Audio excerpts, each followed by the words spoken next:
అత్తమ్మా ఇదిగో విభూది తీసుకో. విభూది తీసుకో. అంజీ విభూది తీసుకో.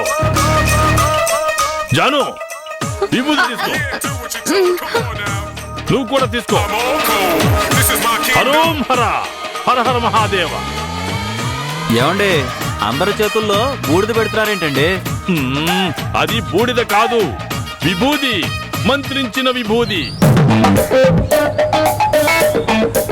సరే గాని పొద్దు నుంచి ఎక్కడ చచ్చావో అది చెప్పు.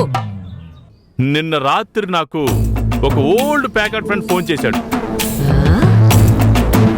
హిమాలయాల నుంచి ఎవరో స్వామీజీ వచ్చారని చెప్తే ఆయన కలవడానికి వెళ్ళొచ్చాను అత్తమ్మా. ఆయనకి నా ఫేస్ చూడగానే నా ఫేట్ మారిపోయింది. అన్నాడా? నన్ను చూడగానే షాక్ అయిపోయాడు. నన్ను చూడగానే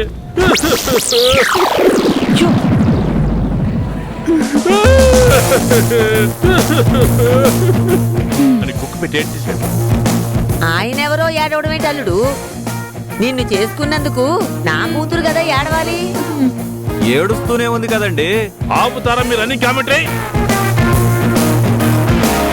ఆయన నా ఫేస్ చూసి ఎందుకేసాడు తెలుసా? అరే ఇంత మార్జాతకుడు ఇలా ఎలా ఉండిపోయాడు? నా కంట్లో పడకుండా ఇంతవరకు ఎక్కడ దాక్కున్నాడు అని ఒకటే గోల, ఒకటే ఏడుపు. నేను 2 ముక్కల్లో నా దరిద్రం గురించి చెప్పాను. ఆ తర్వాత బ్యాలెన్స్ అంతా ఆయన ఊహించుకున్నాడు. నన్ను కరుణించి, నన్ను కటాక్షించి హిమాలయాల నుంచి నేర్చుకుని వచ్చిన మంత్రాలన్నీ నా మీద ప్రయోగించాడు. ఇక నా దశ తిరగబోతుందన్నాడు. నా పంట పండిపోతుందన్నాడు. ఇక నువ్వు ఈ భూమి మీద ఉండకూడదన్నాడు. అంటే పైకి పోతారని చెప్పారా? నీ నోట్లోంచి మంచి బట్టలు రావా అంజీ? పోవడం అంటే పోతానని చెప్పలేదురా. కోటీశ్వరుణ్ణి అయిపోతానని చెప్పాడు. నా దశ తిరగబోతుందని చెప్పాడు. నేను చక్రం తిప్పబోతున్నానని చెప్పాడు.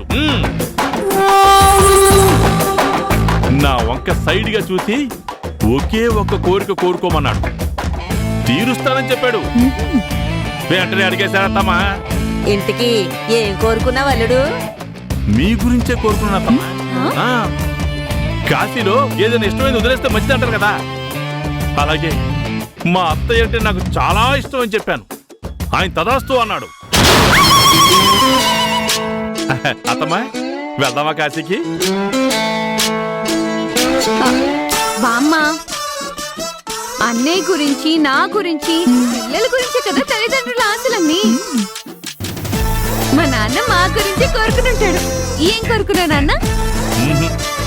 చెట్టు అనేది బాగుంటే కొమ్మలు ఆటోమేటిక్గా వడంతా వేగుతాయి.